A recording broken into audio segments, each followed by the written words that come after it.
Welcome, STEMgineers, to STEM to Stern, the podcast where curiosity meets critical thinking. Join Chauntée and Jake as they discuss STEM topics that spark debate and exploration. Hello, everyone, and welcome back to STEM to Stern. This is Chauntée. Hey, and this is Jake. Hi. So today, our topic of discussion is, could sharks survive in the city? What a jawsome idea. Jawsome. But do you see what I did there? I'd see what you did Yeah. there. Have you ever watched Street Sharks? There's the cartoon with like the big sharks. They're Sharks like with muscly. sharks with legs. Yes. And They were brothers. And they still have gills, but like they can breathe out of the water and stuff. And walk around the street, and they're like really, really strong. Can we make like a real street shark character? So that's the question. I mean, that'd be terrifying. So first off, they were created by a mad scientist, and they were genetically modified. So that's the story behind those. Genetic modification, Right, which is a thing. So if you've ever heard of bioengineering, which we have, right? This is where they're actually able to make jellyfish glow. They're doing lab meat, as we've talked about previously with bioengineering. So how can this happen? And also, what would it take to make that happen?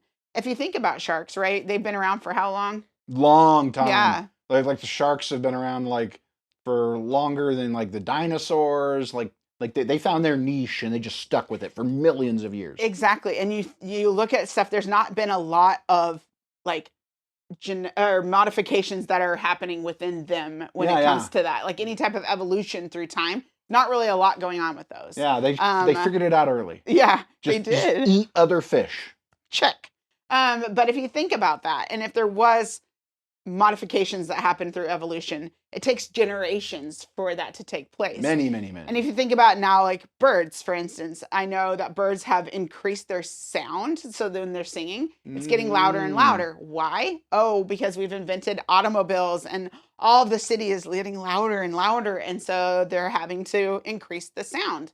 And you think about raccoons, right? Raccoons never needed to learn how to open trash cans. Well, now they do in order to get, scavenge for food because humans are taking up all the environment, right? I love trash pandas.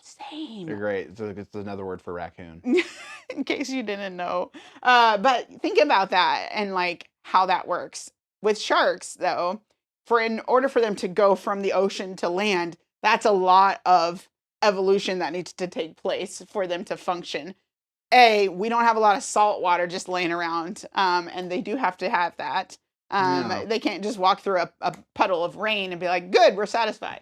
Yeah, if we want to make these street sharks a real thing, there would have to be a lot of genetic engineering involved. Mm-hmm. Yeah, I don't know if it would be a great idea, because, again, that would be kind of scary for sharks to walk around.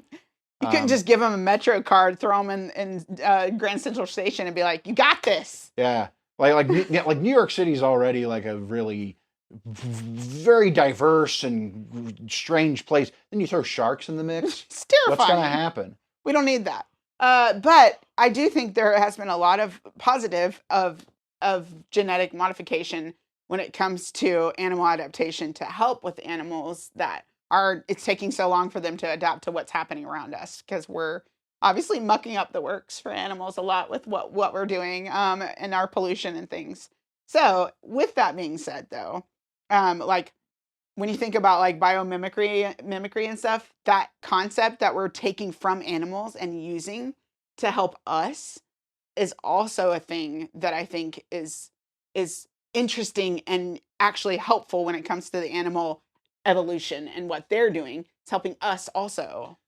Yeah, there's like nature has had billions of years to evolve these biological systems.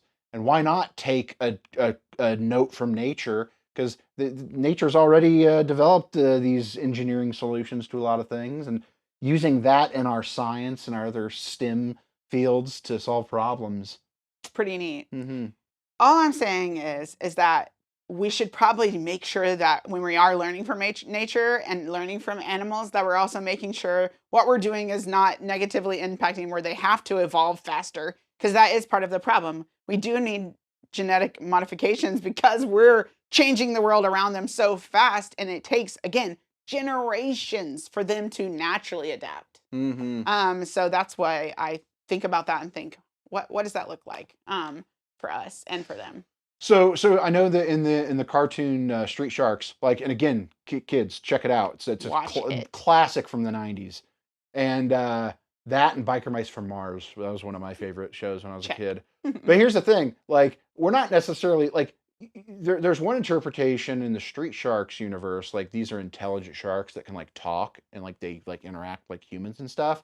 But what if they genetically modified a shark to be like a dog? Like you could have a pet shark, but it's like a little dog shark, almost like in the Marvel. There's like the little shark guy. Oh yes. Yeah. Oh my I like goodness. having that as a pet would be pretty cool. I'm not mad at that. So we want to know from you.